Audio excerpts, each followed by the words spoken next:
All right, it's another beautiful Sunday evening, day number 23 in the month of November 2025. Good evening, folks, and welcome to Iron Port here on Metropolitan Television. Iron Port is proudly brought to you by the Ghana Revenue Authority, Well PLC, Serene Insurance, Ghana Link Network Services, Meridian Port Services, MPS, and indeed Phoenix Insurance. The show is proudly powered by the Ghana Ports and Harbours Authority-GPHA, and our media partner is the Business and Financial Times, the BNFT.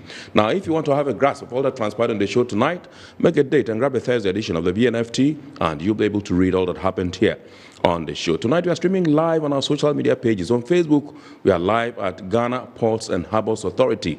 Ghana Ports and Harbours Authority. Still on Facebook, we are live at Port of Tema. And on YouTube, we are streaming live at Iron Port. We shall be getting interactive with you as usual. So all you have to do is sit back, relax, and grab your phones and send us your messages and comments ahead via our dedicated WhatsApp line, which is 0538-037353. 0538-037353. Now, when the time is ripe and I pick signals from the production team, we shall activate the phone line for you to call in and contribute to the discussion. My name is Kennedy Mona. We are going for a quick break. When we return, we'll continue the show. Please stay with us. Good energy brings you quality choices with Goil Super XP. Available in many Goil stations nationwide. It is fortified with special additives that help your engine perform better and use less fuel. Branch into a Goil station today and energize your ride with Goil Super XP, compatible with most vehicles. Goil Super XP. Wufilia. Huh? Wubefeel. Goil. Good energy. Ja, dia. Electricity, then pay your taxes. Yeah. Our taxes, our future. Because you see, without our taxes, we wouldn't have good roads, good schools, better hospitals, street lights, and other very important social amenities. When we pay our taxes, we give our children free and quality education. Talga, my money too small. Why should I pay my tax? Look, small. Salifo, it doesn't matter how small or big your business or income is. You still have to pay your taxes. The little taxes from each and every one of us, when put together, could give your community clean water or that deprived school with tables and chairs. Please pay your taxes. It is your responsibility. It is your civic duty. It is the law. Welcome to today's edition of Serene Insurance Business News. We present to you Serena. You're right. You can complete an entire insurance process for the purchase of any motor and other insurance products, from onboarding to issuing a motor insurance sticker and policy certificate, all on WhatsApp in less than 10 minutes. Serena is simple to use and it prioritizes user ease and flexibility. You can either use voice notes or text to effortlessly issue your instant policy, cross-platform renewals, claims, and also process your payments through mobile money, Visa, and MasterCard. To engage Serena, just search for Serena Insurance on all social media handles and scan the Serena barcode or save her number 0500 517 114 and start chatting her on WhatsApp immediately. There you have it. Serena is not just a tool, it's an innovation by Serene Insurance designed to redefine how motor and travel insurance are accessed and managed. Speed, convenience, and reliability.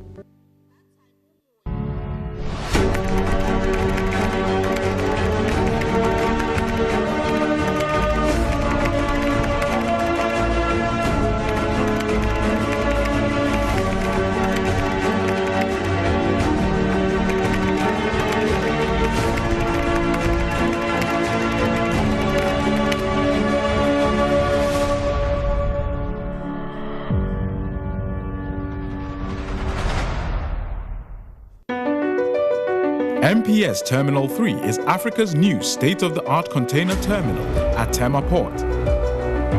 For manufacturers, agro-processors and traders, the new port means business can be done faster. This infrastructure boost will improve Ghana's port handling capacity, connect more trading routes, and oil the engine of growth for the economy, creating greater opportunities across all sectors as Africa's markets merge and become the largest trading bloc globally.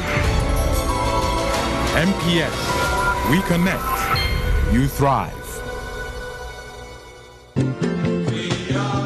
At Phoenix Insurance, we make the unpredictable predictable and the uncertain certain with our range of products, including motor insurance, fire insurance, engineering insurance, marine insurance, accident insurances, and all types of bonds. We have you covered. We also support you with risk management advice to enable you stay focused on your business. Take a policy with Phoenix Insurance today. We help you rise from adversity stronger and more secure. Contact us on 0302-246319 or 0302-246644 or any of our branches, agencies, and brokers spread across the nation. You can as well connect with us on our WhatsApp chatbot. Efiba is waiting to assist you. Make the future predictable with Phoenix Insurance. Phoenix Insurance, a delightful service experience delivered with wisdom. All right, welcome back. So we're now going to take a look at happenings in the port and shipping industry over the last week, and that's by way of local stories. Please enjoy.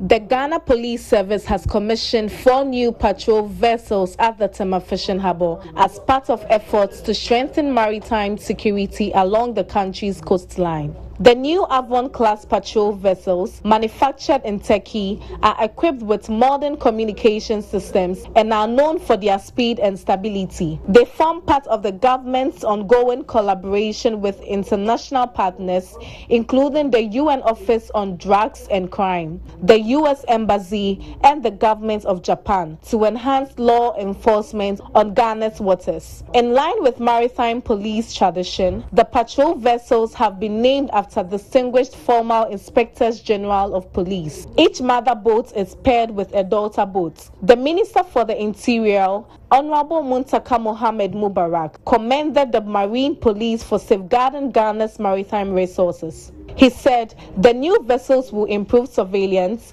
protect fisheries and offshore assets, and enhance emergency response at sea.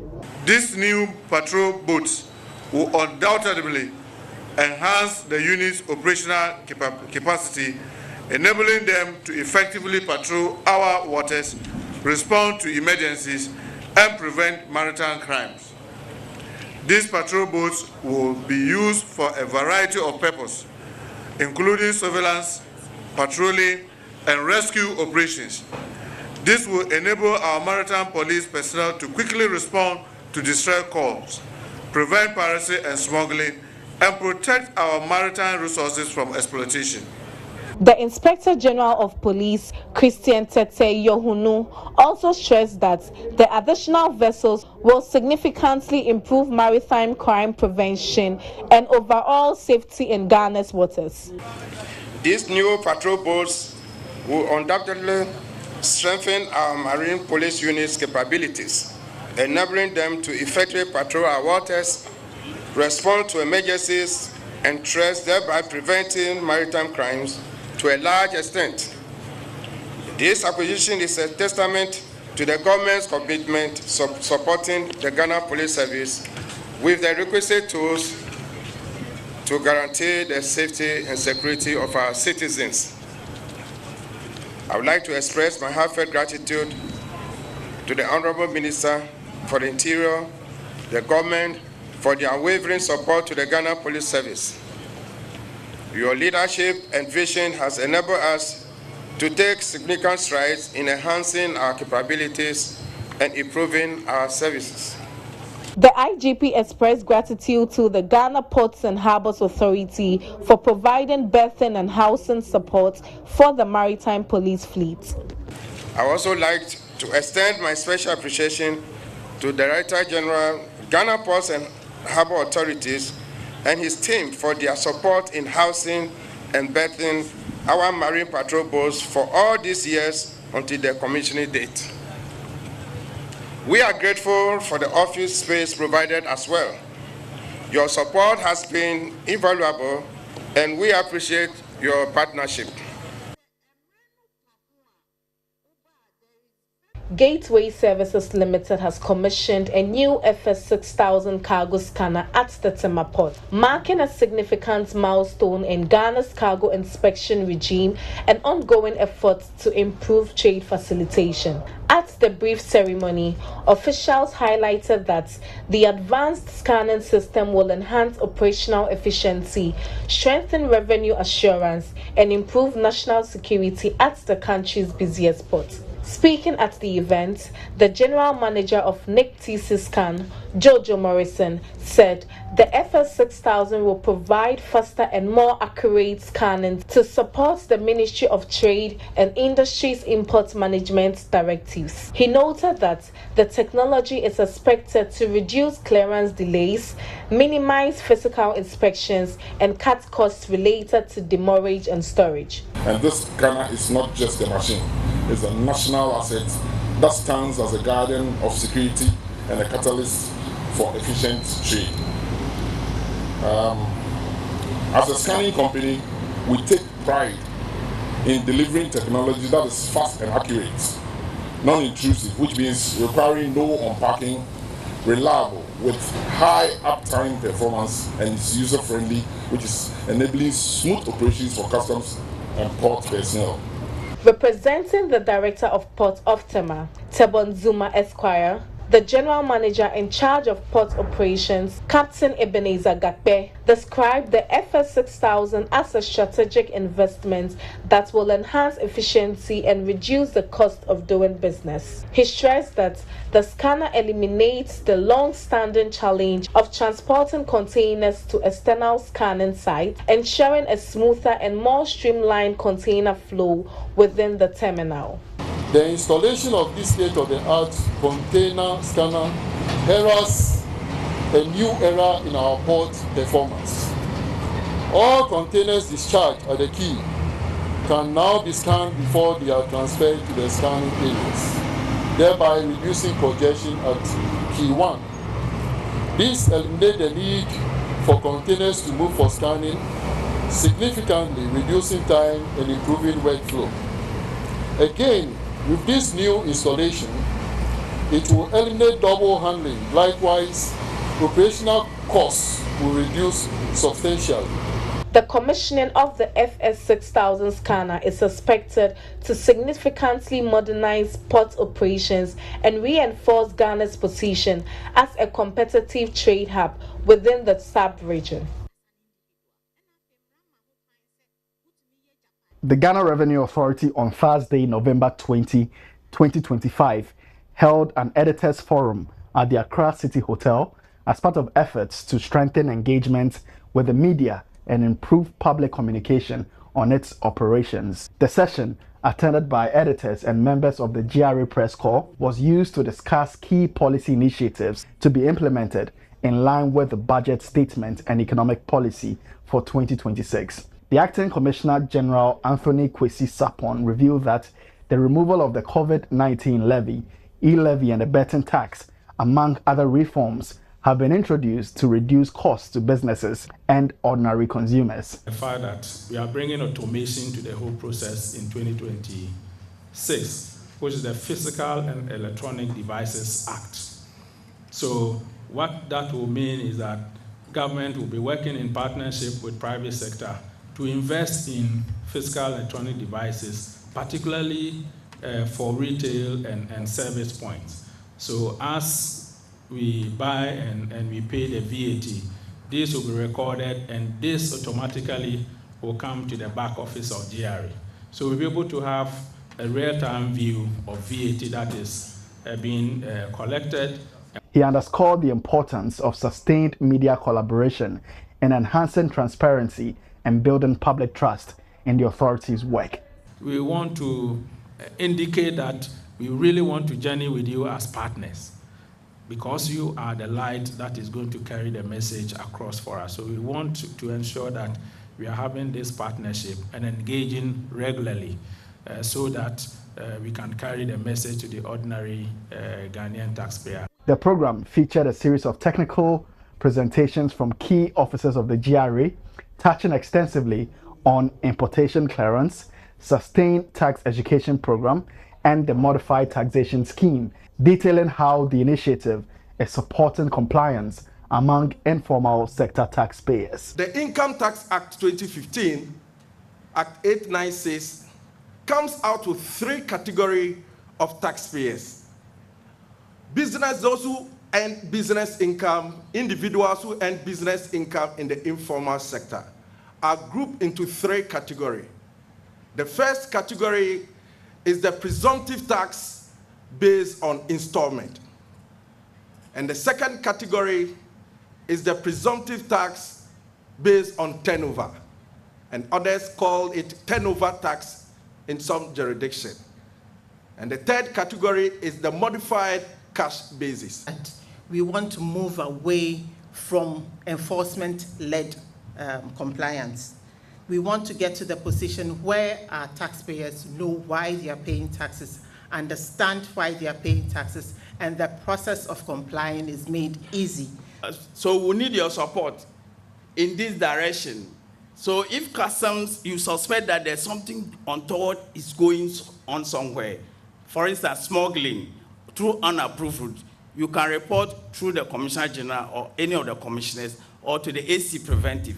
There are sector commanders all over you can report to so that they will act on it. The Editors Forum forms part of the GRA's broader efforts to maintain active dialogue with the media as stakeholders in national revenue mobilization. The chairman of the board of the Ghana Ports and Harbours Authority, Johnson Asiedu Nketia, on Monday, 17th November 2025, led a high-level delegation on a working visit to the Elmina Fishing Harbour. He was accompanied by the GPHA Director General, Brigadier General Paul Seydou Tanya Kulono, and other members of the governing board. During the visit, the board chairman received first-hand briefing on the severe siltation that has affected the harbour's entrance and is significantly disrupting the ability of fisherfolk to operate safely and earn their livelihoods. Asiedu Nketia explained that the visit was prompted by alarming reports received by the board regarding the adverse effect of the siltation problem on fishing activities. The reason we are here today is about the reports we had about the silting of the Elmina Fishing Harbour, which is making it difficult for our fisher folks to ply their businesses. So we decided, as part of our rounds, to come here and learn about the problems as first hand. We've been going around for about 1 hour now, but I can say that we have a good appreciation of the problems that exist here. He announced that as an immediate and short-term action, dredgers are being mobilized to urgently desilt the harbour entrance while they put in place a long-term plan. The delegation also inspected the $7.48 million fish processing plant commissioned in November 2016 by President John Dramani Mahama. He said the project still represents a viable economic investment that must be revived and put to productive use for the benefit of the fishing community and the local economy. The chairman also highlighted the tourism potential of the Elmina Fishing Harbour, given its proximity to the historic Elmina Castle and its deep water basin, which once desilted could attract tourists and leisure activities. He appealed to the fisherfolk and other local stakeholders to collaborate in keeping the harbour environment clean to make it more appealing to visitors. All right, welcome back. So those were happenings in the port and shipping industry over the last week. We are now zooming into a discussion proper tonight. And I'm sure you'd have heard along the way that Ghana is coming up with a marine protected area, MPA they call it. Now, this is a brainchild of the Ministry of Fisheries and Aquaculture Development, and it has received cabinet approval. What does this mean? Now, we're told that this is going to protect the greater Cape 3 points and also ensure some element of sustainability as far as the fisheries sector in our country is concerned. And so we want to dissect the issues tonight and bring them to the table, cross-fertilize ideas and seek answers from those who are directly involved in this particular business of getting us the marine protected area as a country. And so with us in the studios tonight, let me introduce my guests. We have Dr. Evans Kwesi Arizi, who is the chairman of the Marine Protected Area Technical Advisory Committee. Good evening, sir. Good evening. Good. Good to have you. Yes. Thank you, too, for hosting me on your program. Absolutely. We are glad to have you. Also with us in the studios is Justice Camillus Mensah, who is a programs manager for Hempuano. Hempuano is an NGO that's into the, the fisheries sector, or let's say the blue economy aspect of things in our country. Let me come to you straight. Dr. Arizi, you are head or chairman of the technical committee of the Marine Protected Area.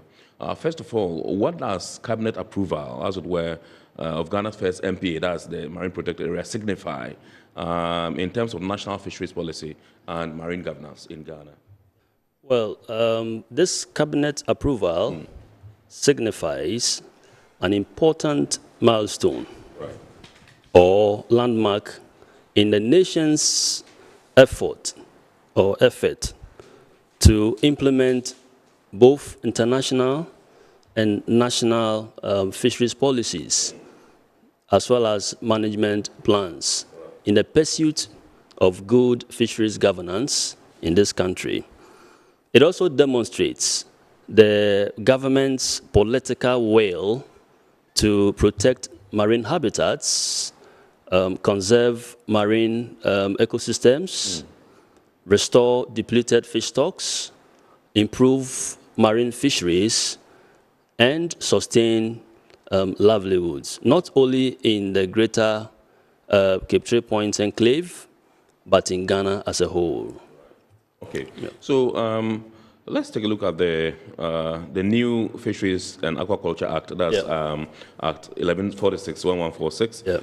How does the establishment of the MPA, that's the Marine Protected Area, align with this particular act, particularly taking into cognizance also the Marine Fisheries Management Plan from 2022 through to next year, that's 2026? Yeah, I must indicate that there's a strong legal backing for that.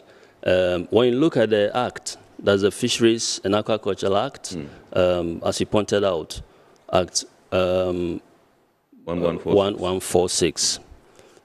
In Section 39, it is clearly stipulated there that the minister, upon consultation with the relevant agencies, institutions, stakeholders, can declare an area within the marine space as a marine reserve. Yeah, and then when you look at the management plan, if you look at component 4, subsection 4.1, it also provides that before the lifespan of the plan, Ghana should have about 2 MPAs. Yes. One of which is going to be established in the Greater Cape Trade Point enclave. Yes. And then the other one will be established in the Volta region, particularly the Volta estuary. Okay. Yeah. All right. Yeah. So there's a legal backing. It's not out of place. Okay. Yeah, there's a legal backing for that. All right. So was there any specific reason why the Greater Cape 3 points was chosen, and you also just mentioned the Volta estuary?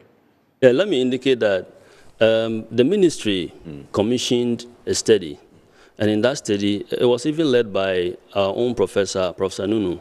Right. They were able to identify about 21 potential sites, and Cape Trade Point enclave stood up among all. And so that is why we are focusing on the area for now. And so that, let me say that we are trying to also document the processes. Okay, that's on the screen? Yeah. I think it's on the screen. Yeah, please go ahead. Okay, so we are trying to document the processes. And once we are done with that area, right, we will move to the estuary, that's the Volta region. But then the processes will be documented, and so it will be easy for us to follow to get that one also done. Yeah. Yeah. All right, let me come to Justice and find out from you. I know Hempuano has long, advocated for coastal ecosystem protection. And so this particular marine protection area initiative would seem to come in handy. I just want to find out from what role you played in the scheme of things as far as this new policy is concerned, and leading up to consultations, in the lead up to consultations for the creation of the MPA. So thank you very much for the question, and I also want to take this opportunity to say a very good evening. Bend your mic to all your viewers and Great. your listeners as well. Mm-hmm. Before I answer that question, Yes. I really want to provide some kind of education in terms of what MPA really is, Right, for the benefits of our viewers. Absolutely. I normally use this concept that MPA is basically like a national park in the marine area. Right. So it's a specific geographical area that has been designated, which has been is actually been recognized and managed through some legal means. Yes. So that is very important, or through other effective ways to ensure that we have long-term conservation of the nature, and then also looking at the ecosystem services, which will benefit definitely the people who live around it. So looking at this, there are some key areas that are required in the development or the establishment and implementation of an effective MPA. And this involves the identification of the area through scientific and ecological knowledge mapping. It also involves stakeholder consultation, and then also a lot of national level advocacy. And Hianumpano, over the past more than 10 years, have been involved in all these. We have worked significantly with the communities, trying to get their buy-in through consultation, targeting different stakeholders. And then at the national level, we have also engaged with policymakers, particularly the Ministry of Fisheries and Aquaculture and the Fisheries Commission, to come this far. Yeah. I asked him the same question. I'll pose the same question to you. Why the Greater Cape 3 Points has been chosen as Ghana's first, for Ghana's first MPA? So that's a very good question. So, and we get this question very often. The Greater Cape 3 Point, and I must also emphasize that it's called Greater Cape 3 Point because it's made up of 21 communities surrounding the southernmost part of Ghana, which is Cape 3 Point. Yes. So for want of a better word, we use Greater Cape 3 Point to look at the entire region. A number of studies have been conducted in the past. One of them was what Dr. Rizi alluded to, but even in 2012, when my organization was then a project, a USAID project, there were a number of studies that were conducted along the entire stretch of the Western region, looking at very viable areas for protection. And one of those was a research that was conducted by some consultants who did some underwater surveys in the nearshore benthic systems and the rocky reef areas, and they identified some very important habitats for conservation. A number of studies, including the WAF Fisheries Commission project, but then also the Mami Water project, the recent Mami Water project, also identified the Cape 3 Point as a major candidate for our first ever MPA. Okay, so you just mentioned the Mami Water project. We're not digressing. Can you let us in on what it is? Yes, so the Mami Water project was a project that was led by EPA, and it was looking at how to, the idea was actually to have an MSP, Marine Spatial Plan, in the Western region, targeting at the time 4 districts.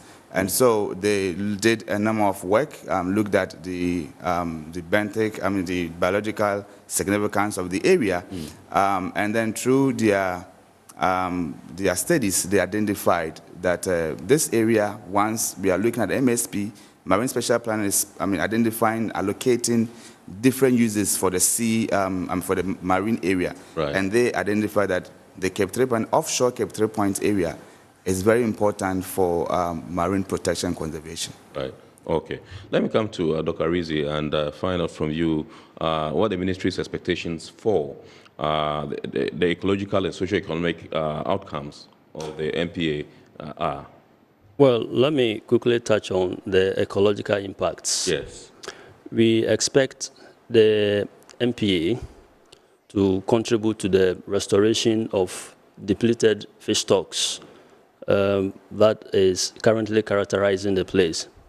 And then we also envisage that the MPA will go a long way to restore the habitats fish habitats that have been destroyed over there.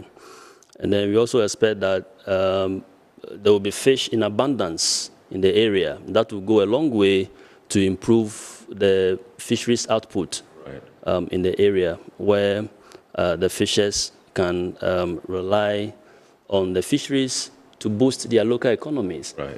So let me go to the, let me say, social economic impacts. Yeah. So as I said, when the fisheries are booming, catches are being landed in abundance, it will go a long way to boost their economy. And so they will have enough income.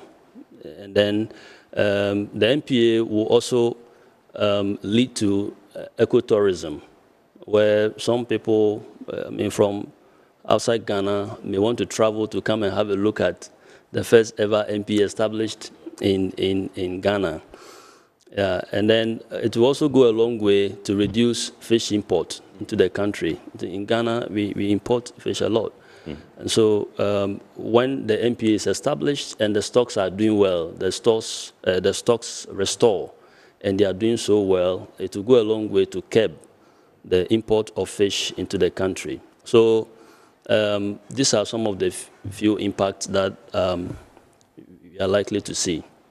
How is the ministry going to ensure that the creation of the MPA does not, as it were, disadvantage artisanal fishers who depend on this for their, like you said, daily livelihoods? So what you have decided to do is that we are not going to close the area entirely to fishing, but there are certain areas that the fishers will be allowed to do fishing, but they would use specific gears. For example, hook and line, so that they don't target the juveniles. Yeah, the juveniles will be allowed to grow, at least for them to spawn once in their lifetime before they are harvested.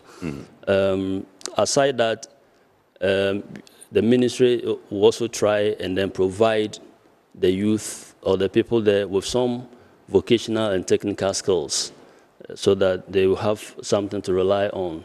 And then, as I said, ecotourism. Once you have tourists being attracted there, people will be tempted to also sell their products. They'll be marketing their products, and so they will buy. And so money will come into their pockets, into their coffers. So these are some of the... So it's not going to disadvantage them. And as a matter of fact, I think when it comes to the enforcement, how it's going to be managed, we are not going to exempt the fisher folk. In fact, they are going to be part of the process, part of the management process. So they are not going to be disadvantaged in any way. Yeah. Okay. All right, let me come to Justice and find out from you if you can describe some key marine and coastal species that or habitats that the MPA will be protecting. Thank you.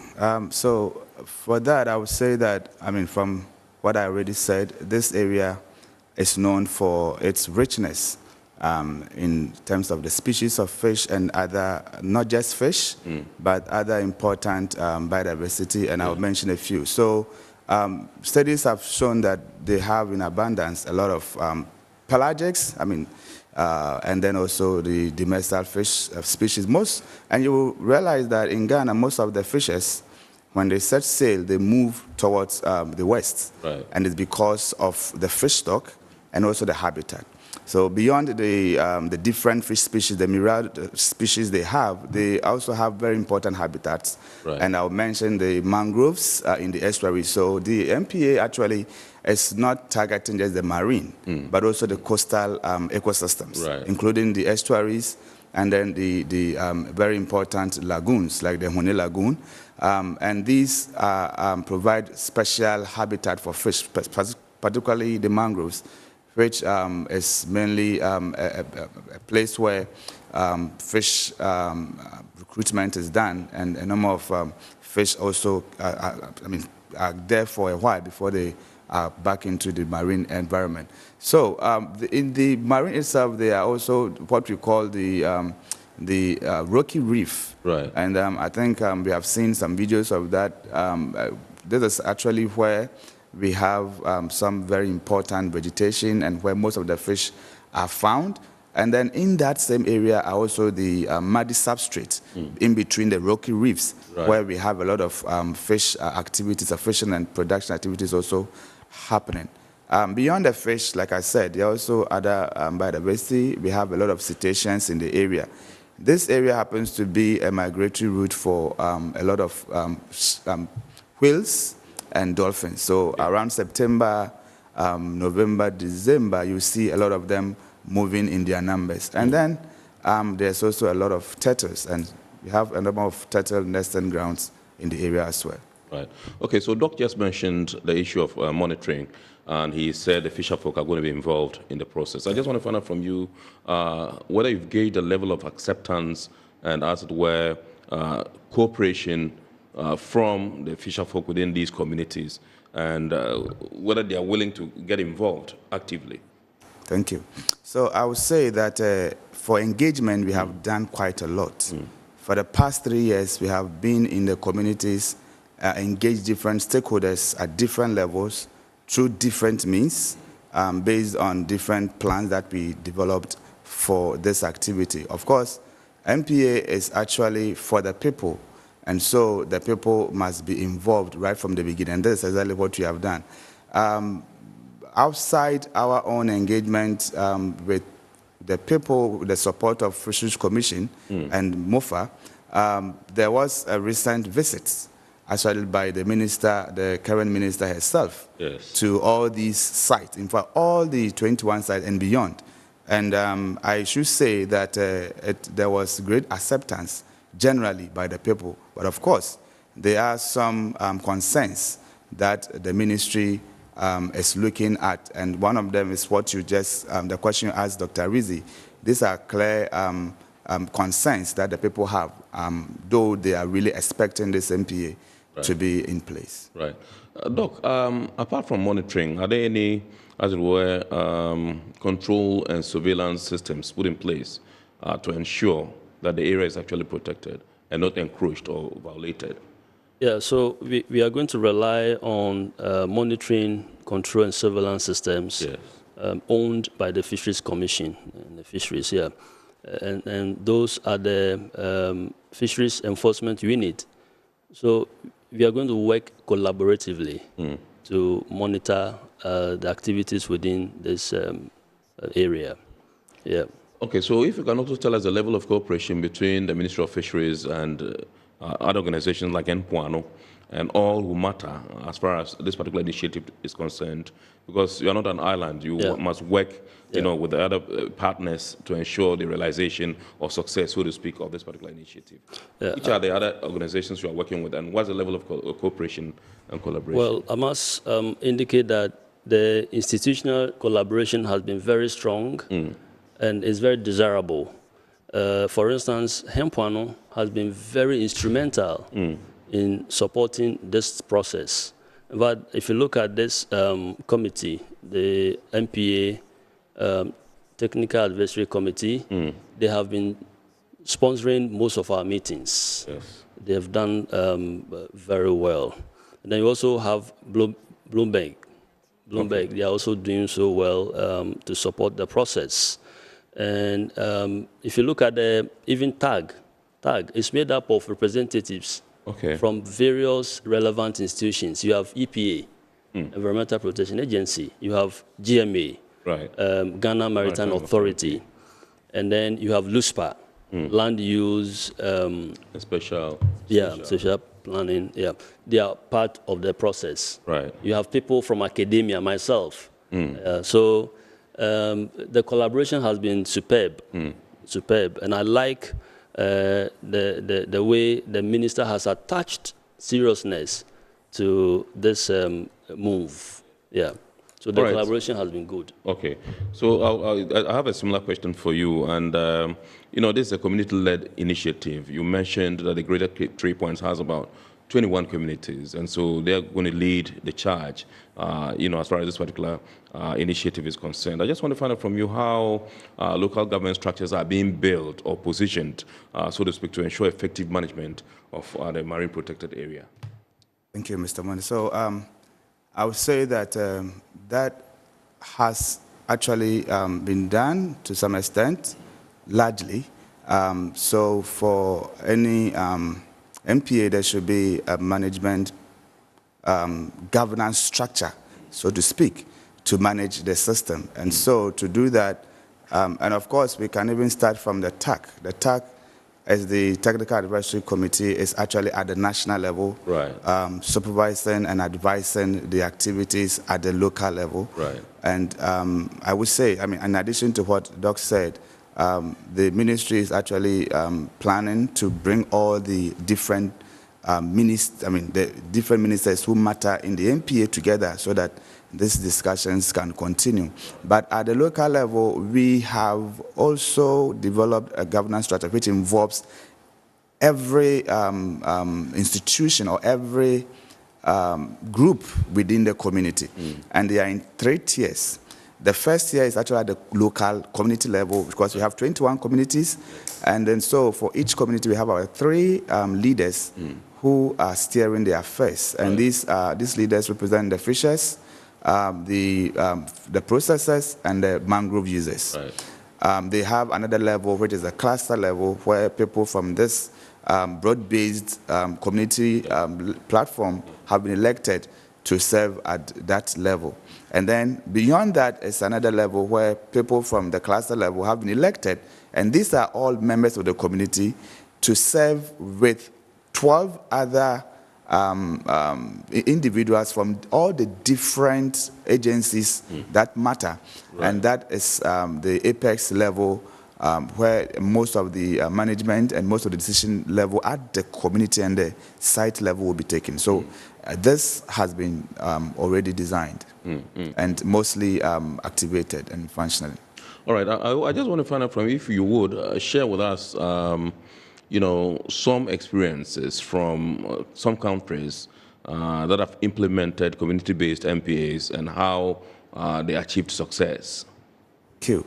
So, I mean, because this is the very first of its kind in Ghana, we don't have any template here. So we rely largely on other models in other countries. Yes. And we've learned quite a lot of lessons. One of the lessons we've learned and we have implemented is the fact that most of the MPAs are just are not effective. We call them paper packs. They are designated, but they are not effectively managed because the processes were largely bottom down. So most of the decisions are taken at the national level, at the national level, and then imposed on the people. And so there are a lot of resistance, and I mean, largely they don't get to achieve the outcome that was set out for that particular MPA. So what we are doing, and this has been very, very clear from the beginning, right. We have used the bottom-up approach, which means rather working with the people to get them ready and accept the concept, and they rather talking to those at the top, at the national level. And so there's that co-management, and that is exactly what we are implementing, what we want to see on the ground. So this one major lesson that we've learned, that when it is done we approach it from the bottom-up side, it's likely that you will have some commitment from the community, and then it's likely that you get your results, ecologically and socio-economic. Right. Awesome. Let me come to Doc and find out from you in what ways this initiative would help Ghana meet international obligations, particularly under the SDG 14, that's life below water, and other regional frameworks. So when the MPA is established, is going to demonstrate Ghana's commitment to United Nations Convention on the Laws of the Seas. We call that UNCLOS. It will also demonstrate the nation's commitment to the Abidjan Convention. Yeah. Yeah, and then aside that, it will also provide some highlight on Ghana's commitment to COMI Montreal. I don't know if you've heard of that. COMI Montreal global biodiversity framework. Can you tell us what that is? So quite a mouthful, though. It's just an agreement to halt and then reverse decline in biodiversity loss. Yes. So basically that is it. And then it has been provided that by the year 2030, the entire world, the sea and then the land, about 30% of it should be fully protected. So that is the agreement about. And we are committed to that, especially given that we are working hard to ensure that the MPA is established. So once it's established, to show our commitment to achieving that. And then for the United Nations Sustainable Development Goals, talk about 14. It will also show that we are working towards achieving that goal. And once that goal is achieved, it will not end there. It will there will be a ripple effect, and that will go a long way to also help to achieve SDG Goal 1, and then Goal 2. That's a poverty alleviation, and then alleviation of hunger. Okay, so I just want to find out from you. Such an initiative would require a lot of funding. You cannot roll it out successfully without having the needed or necessary funding. I just want to find out from you the level of funding that has been secured to ensure the long-term, as it were, management of the MPA if it is established. I must admit that for now we don't really have a fixed figure or budget for that. But we are relying on ad hoc funding.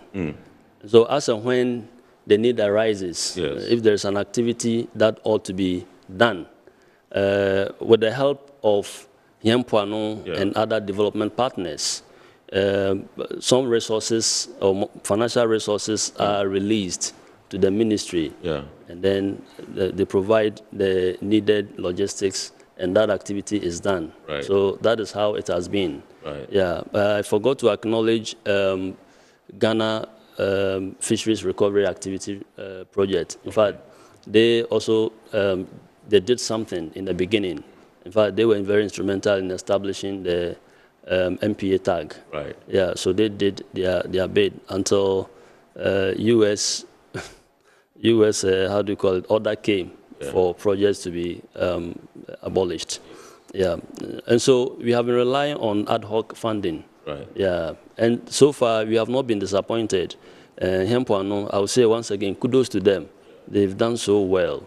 Anytime you call upon them, they act swiftly to ensure that provisions are made for the necessary activities to be undertaken towards establishment of the MPA in Ghana. You are coming from the University of Cape Coast. That's I think you have a Center for Coastal Management in UCC. Does it have any role to play in all of this? Well, I would say indirectly. In fact, they nominated me to be part of the committee to contribute my knowledge. So indirectly, the center is also contributing to the success of this. So let me come to Justice and find out from you, sir. How do you foresee the MPA impacting small-scale fisheries in the short to long term? It's a very good question. So for the small-scale fisheries, of course, we know that what they really want to see is a rebound of the fish stock. And so in the near term, the MPA, and let me point out that the MPA currently is the 700 or approximately 700 square kilometer area, but there haven't been any clear zonations and any restrictions in any of these areas. That decision, like Doc said, is going to be taken more by the community with the support of the agencies that matter. And so it is expected that there may be some restrictions which we expect that wouldn't actually cause too much of a problem. But once that happens, we know that in the short term, there's going to be some challenge. There are going to be some challenges with their livelihood. But in the long term, we expect that this will turn out to be a place where tourism is likely to be an outcome of this, but more so the fish that they have been looking out for and actually struck. Ghana used to be a net exporter of fish. Now we are actually importing fish.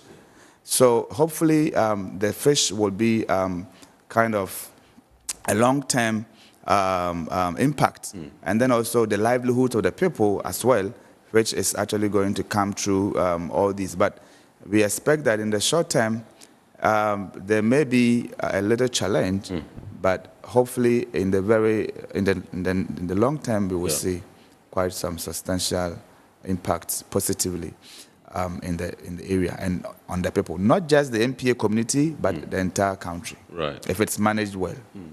Now, what measures or mechanisms have been put in place to ensure, to monitor compliance, so to speak, and to prevent illegal fishing within the protected area? So, for compliance, I mean,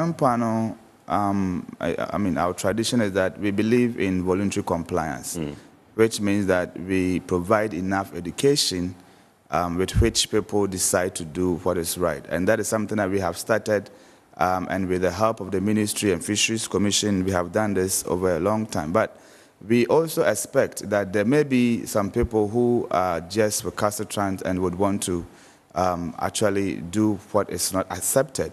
And so, like Doc rightly said, we are looking out to work with the Fisheries Commission to use the MCS systems, but we also, as much as possible, want to have a community-managed and a community enforcement system, which is led by the community, or actually, led largely by the community. So we have in the community, we have the LABEX, the Landing Beach Enforcement Committees, which is actually an extension of Fisheries Commission.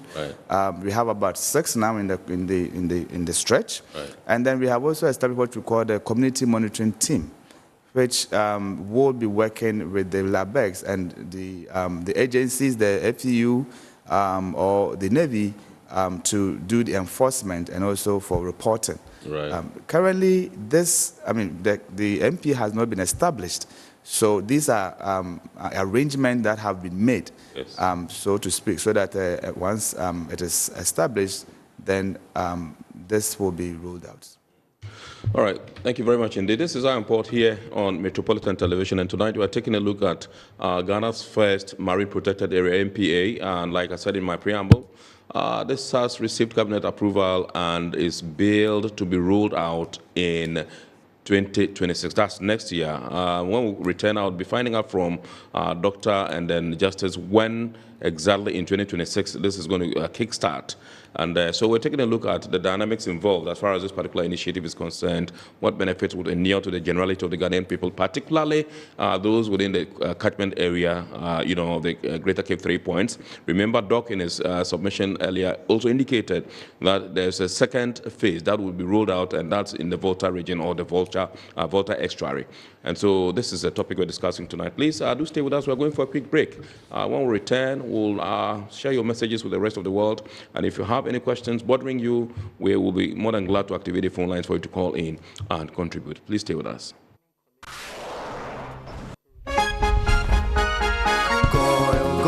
Good energy brings you quality choices with Goil Super XP. Available in many Goil stations nationwide. It is fortified with special additives that help your engine perform better and use less fuel.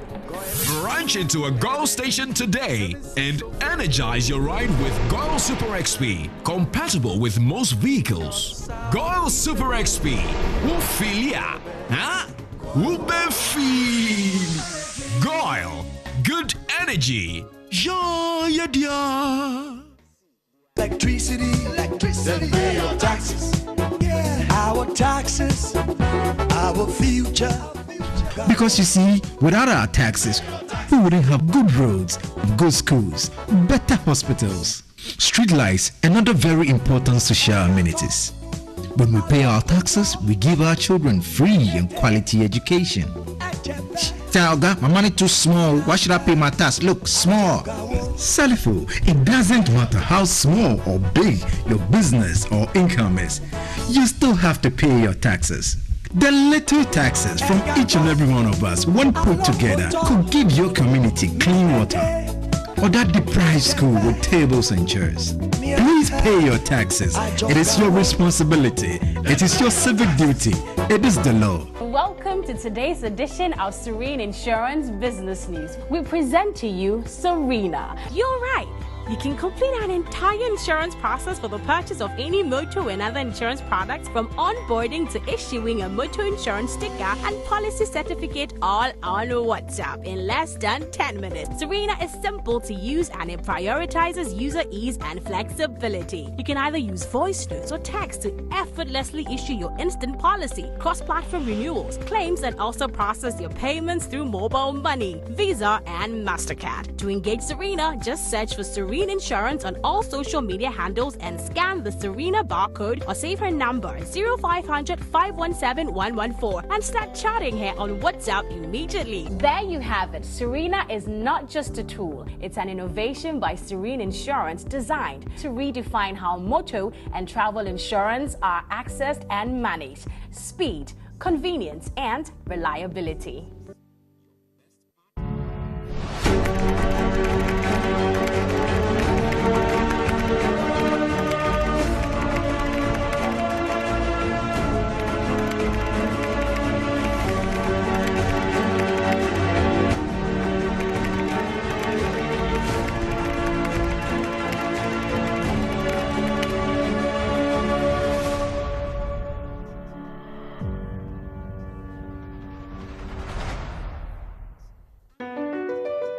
MPS Terminal 3 is Africa's new state-of-the-art container terminal at Tema Port. For manufacturers, agro-processors and traders, the new port means business can be done faster.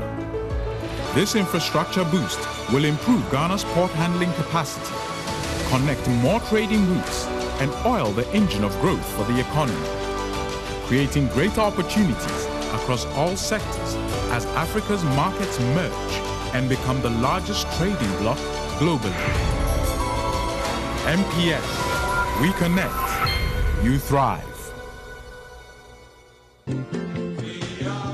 At Phoenix Insurance, we make the unpredictable predictable and the uncertain certain with our range of products, including motor insurance, fire insurance, engineering insurance, marine insurance, accident insurances, and all types of bonds. We have you covered. We also support you with risk management advice to enable you stay focused on your business. Take a policy with Phoenix Insurance today. We help you rise from adversity stronger and more secure. Contact us on 0302-246319 or 0302-246644 or any of our branches, agencies, and brokers spread across the nation. You can as well connect with us on our WhatsApp chatbot. Efiba is waiting to assist you. Make the future predictable with Phoenix Insurance. Phoenix Insurance, a delightful service experience delivered with wisdom. All right, welcome back. So this is Iron Port here on Metro TV, and tonight we are taking a look at Ghana's first marine protected area and how to safeguard the Greater Cape 3 points for sustainable fisheries and coastal livelihood. With us in the studios tonight, Dr. Evans Kwesi Arizi, who is a chairman of the Marine Protected Area Technical Advisory Committee, and also in the studios, Justice Camillus Mensah, Programs Manager Henpuano. They are the two gentlemen we're having a discussion with tonight. Okay, so let me come to you, Justice, and find out from you, beyond conservation, what other opportunities exist for alternative livelihoods, such as ecotourism, such as aquaculture, for local residents within the catchment area? Thank you, sir. So I think I mentioned earlier that the main livelihood of the fisher, yes, no matter how long it takes, is to get his fish back. Yes. So in the long term, like I said, we are hoping that they will still have their fish and continue to live their lives as they used to in the past. But outside that, we also anticipating that this will open up the area for a lot of tourism. Right. Of course, I should also mention that this area is unique in a number of ways. It has 4 forts in the area, which is unique. It has, it's the southernmost part of Ghana, and a lot of people want to go and see what is there. Right. But also houses the only coastal rainforest in Ghana, which is the Cape 3 Point Forest Reserve. So, when this is well managed holistically, we anticipate that this will bring a lot of tourists in the area. Right. And so, a number of things are currently being put in place to get the people ready, the community members ready for such opportunities as and when they come. Yes. A number of training activities organized for the youth to prepare them. And then there are also a number of skill sets that are being provided to individuals even before the MPA is established. So we are hoping that the ministry will continue to support, and other donors will continue to bring in some support in terms of to support the ecosystem or ecotourism potential of the area, but then also providing some basic skill sets in the community so that they will be prepared for the beginning people and the kind of tourists that they were going to receive in the area. Right. Okay, so we are going to be activating the phone lines right about now, but the number being shown here is not the right number. If you can take it off. This is not the right number for WhatsApp. The right number for WhatsApp is 0538037353, not 0559. And so the number to dial, not this number as well, the number to dial is 0245-834980. That's a call number, the call line, 0245-834980. You can call that and contribute to the discussion. But I'm going straight into the mailbox to share your messages with the rest of the world. This one is from Abba in Shama. Good evening, Abba. Abba says, this MPA sounds good, but how will the government make sure the fishing communities don't lose their livelihoods while the restrictions kick in? Who's going to take that? The place is not entirely going to be closed to fishing, and that there will be some selective fishing. Yes. Where the fishers might deploy gears like hook and line to harvest fish. Yeah, so as I indicated earlier, the fishers or the fisher folk are not going to be disadvantaged. Right. And government is going to put measures in place to ensure that their livelihoods are not taken away from them. Right, right. Okay, so this one says, that's Kojo Mens in Tema, Newtown. He says, please ask the panel, what exactly will be banned in the protected area, and is fishing completely stopped or regulated? Yeah, so the area, as pointed out by Justice, is about 700 kilometers square. Right. And so not all the areas that are going to be close to fishing. Certain areas are going to be close to fishing. That's why there will be no-take zone. But it's going to be a small area. In fact, studies have shown that across the globe, no-take zones are normally small. Right. So that you don't put the livelihoods of the fishers or fisher folk into jeopardy. Yes. Yeah, so it's just going to be a small area. Yeah, so the restriction is not going to mar the livelihoods of the people. Right. Trust me. Right. Yeah. Justice, do you have anything to add to? Yes, I just also wanted to say that this is not something completely new. Although the word MPA and its, as legally we know it may be new in Ghana, but there are places where some of these things are practiced. Yes. And that is what we call the other effective means. So in an area, also in that catchment area called Ejan, it's part of the MPA. They are currently observing something close to what we are discussing here. Yes. So what they do is that there are specific areas in their water body, where they fish, that they have dedicated for only old people. Right. Because they can't go very far. So that's where they go, and they only allow hook and line. Right. So for that area, they won't allow any nets, right?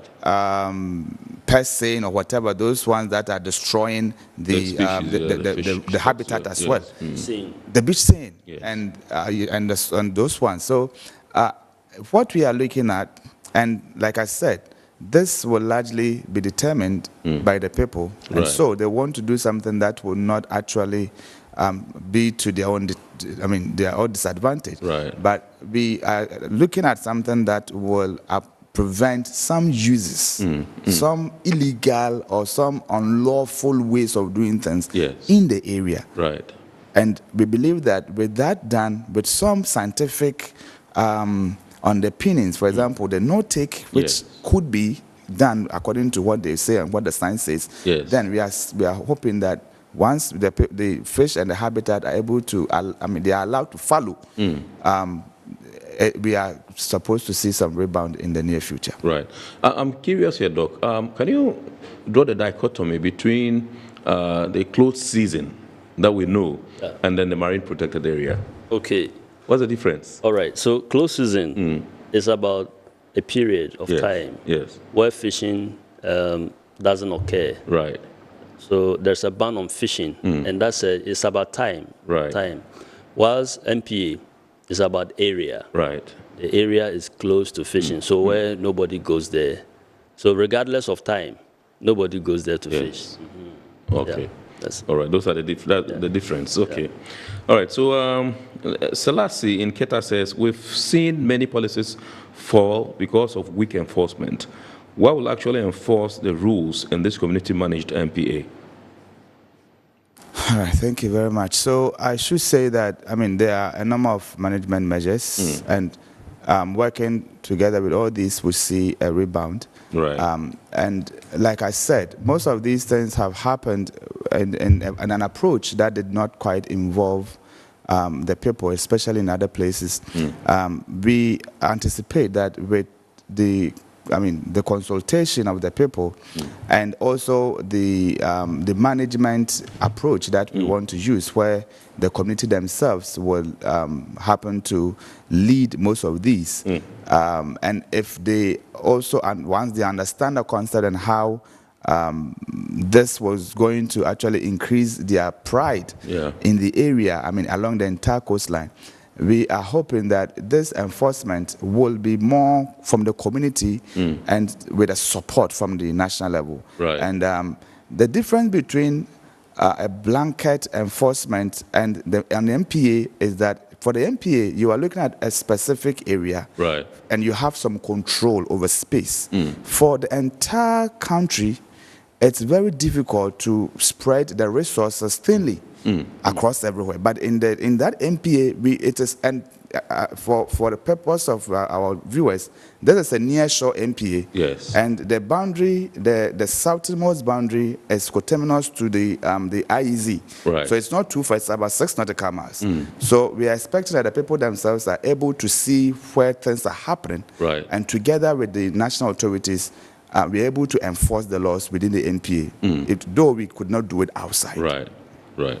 Awesome. Doc, do you have anything to add to what Justice just well, I think he has said it all. It's going to be located inshore waters, where the community members will have access. They'll be able to see what is happening. Yes. Yeah. So it's not going to be inshore, but how do you call it? Offshore, but inshore. It's going to be inshore. Yeah. Right.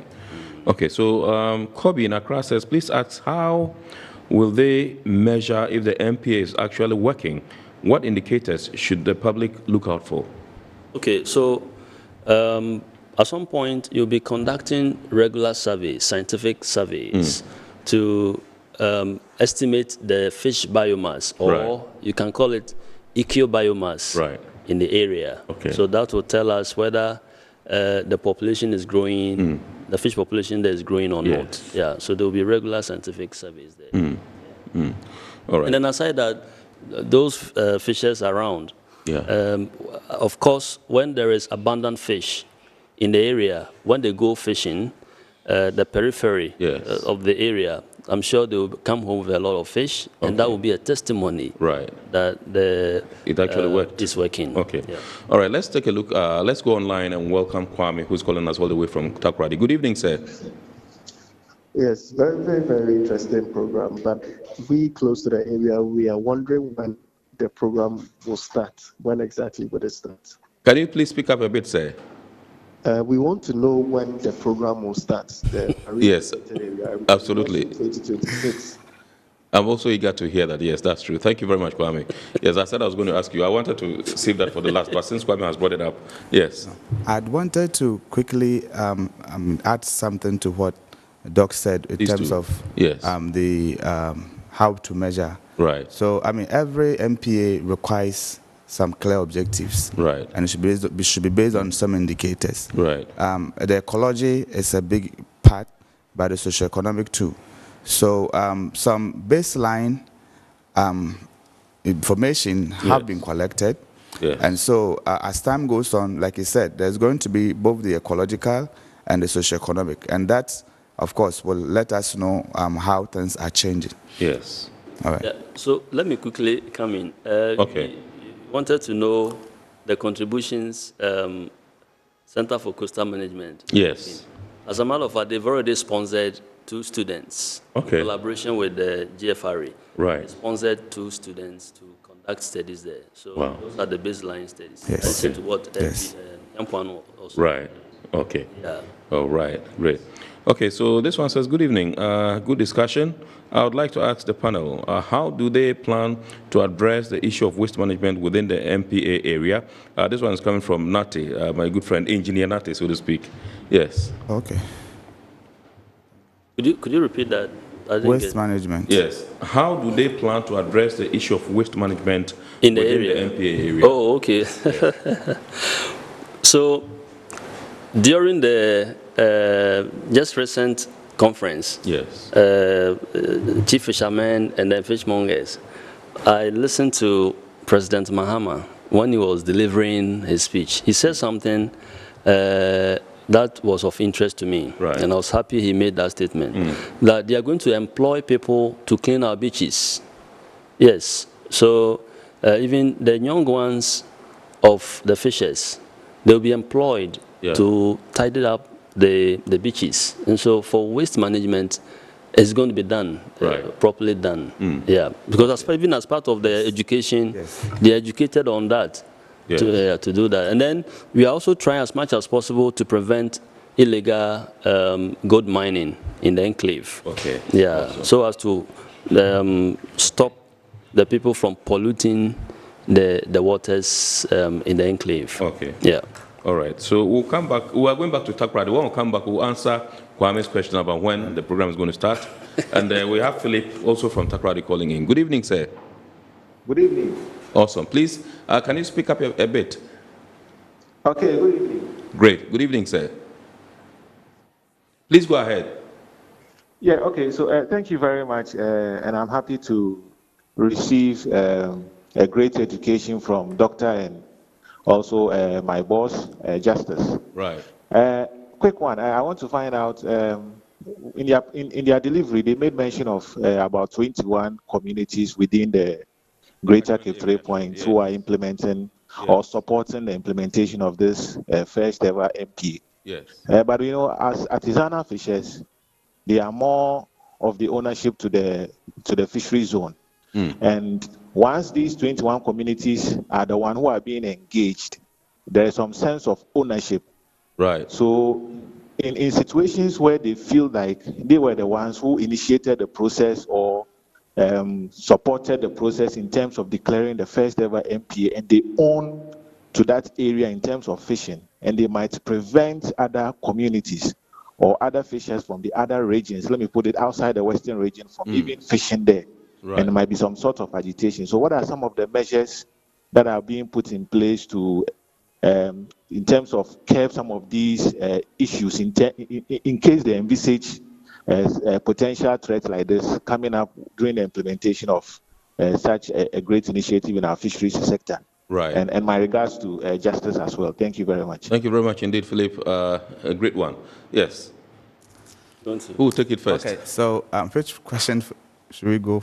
Yes, please. This one, is it the Philip's one or the first one? Okay, go to the first one, Kwame, and then we'll come to Philip. If we go straight to Philip, it means we have not been fair to Kwame. Who called first? Yes. Okay, so for Kwame's question and your question as well, yes. I think the MPA after the Gazette, the cabinet memo has been declared, yes, or has been approved. Yes, there are a number of things that have to be done before the declaration and the designation. Right. And one of them, most importantly, is the Gazette notification. Right. Which involves legally getting the coordinates of the area into the system, the government system, which will also allow that our nautical charts will also show these things, so that even when a ship or a ferry is coming that area, they know that these areas have already been demarcated as an MPA. So that is a major step to take. And once that is done, until that is done,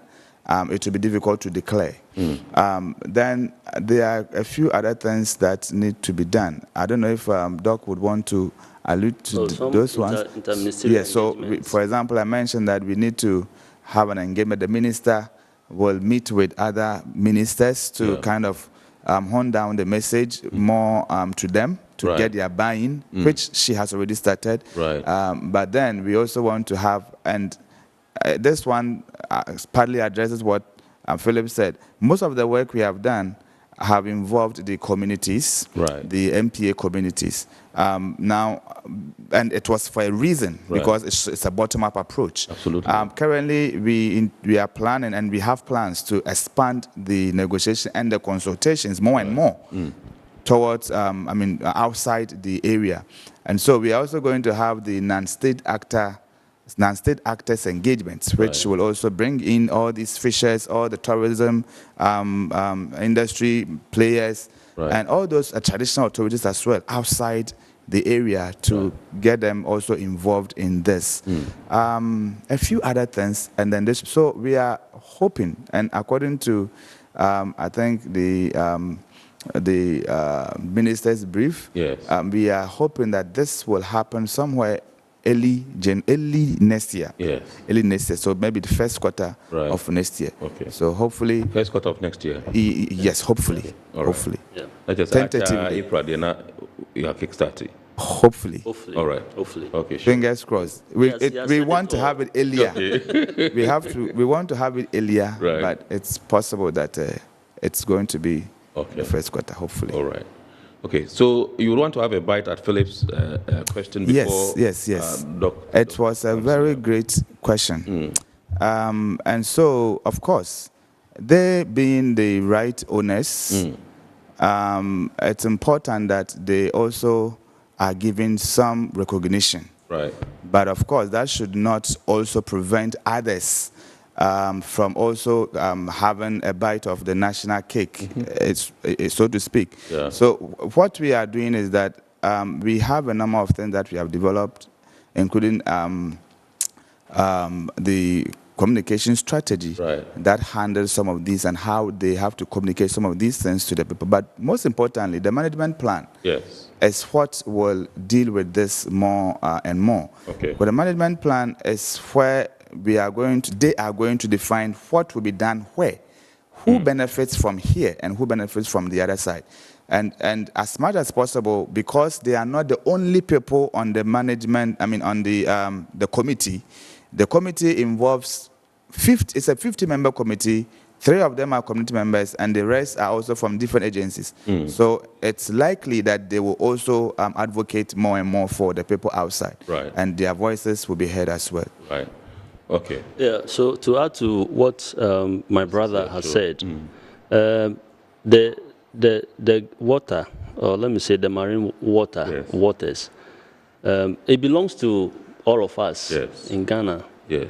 And so in as much as, let me say, legal migrants, let me call it this way, migrants from other areas, in as much as they come there to do acceptable fishing in the area, there's no way these people will be driven away.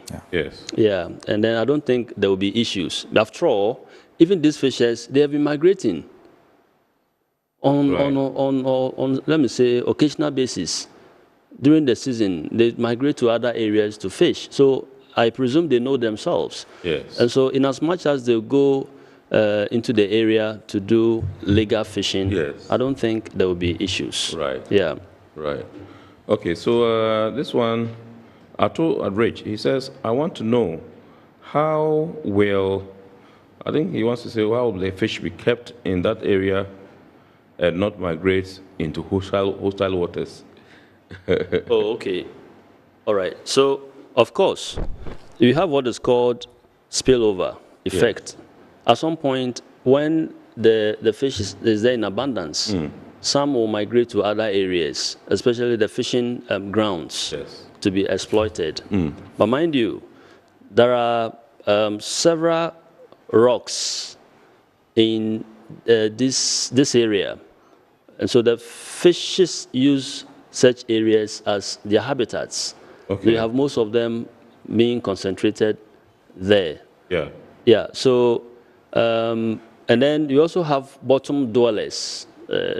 I mean, let me say benthic fish. Yes. Those that dwell at the bottom. Right. So for them, they hardly migrate to distant places. Unlike maybe small pelagic, they may have to migrate to other places. Right. But yes, you also have demersals, which will dwell in such an area. Right. Yeah. So regardless the migration, you still have a number of them being concentrated there to be protected. Right. And then most importantly, the place is a very good for spawning. In fact, it's a spawning area. Right. And also, it also serves as a nursery ground for the fish. So you have the young ones, which are nests there. Okay. The adults will also come there to breed. Right. Yeah. So I mean, there's no way fishes will just migrate out of that area. Yeah. They will still be there. All right. So finally, consultations. Are we done with consultations with the communities and everything? Not at all. Not at all. It's still It's ongoing. Okay. It's ongoing, and it's more peer-to-peer engagement. Okay. So the fishers talking to themselves. Right. That is what we are currently doing, but it's very much ongoing. Yes. Awesome. Awesome. All right. So this is where we draw the curtain on tonight's edition of Eye on Port here on Metropolitan Television. Tonight we've been taking a look at Ghana's first marine protected area and how to safeguard the Greater Cape 3 points for sustainable fisheries and coastal livelihoods. With us in the studios have been Dr. Evans Kwesi Arizi, who is chairman of the Marine Protected Area MPA Technical Advisory Committee, and also with us has been Justice Camillus Mensah, who is the programs manager for Puano. Indeed, we'd like to say a big thanks to you gentlemen for obliging us and for gracing our port this week. We know that that's when the need arises, and we call you the list of oblige. We're deeply grateful to you, sirs. We also say big thanks to our sponsors, Ghana Revenue Authority, GWEL PLC, Serene Insurance, Ghana Link Network Services, Meridian Port Services MPS, and indeed Phoenix Insurance. Remember, Eye on Port is proudly powered by the Ghana Ports and Harbours Authority, GPHA. We invite you to keep watching the rest of our programs here on Metro TV and also watch the abridged version of Eye on Port on Wednesday at 8:30 p.m. on Ghana Television GTV. God willing, we shall bounce back with another wonderful edition of your favorite Eye on Port program. Until then, we say keep on keeping on and have a super and blessed week ahead. We shall see you again next week.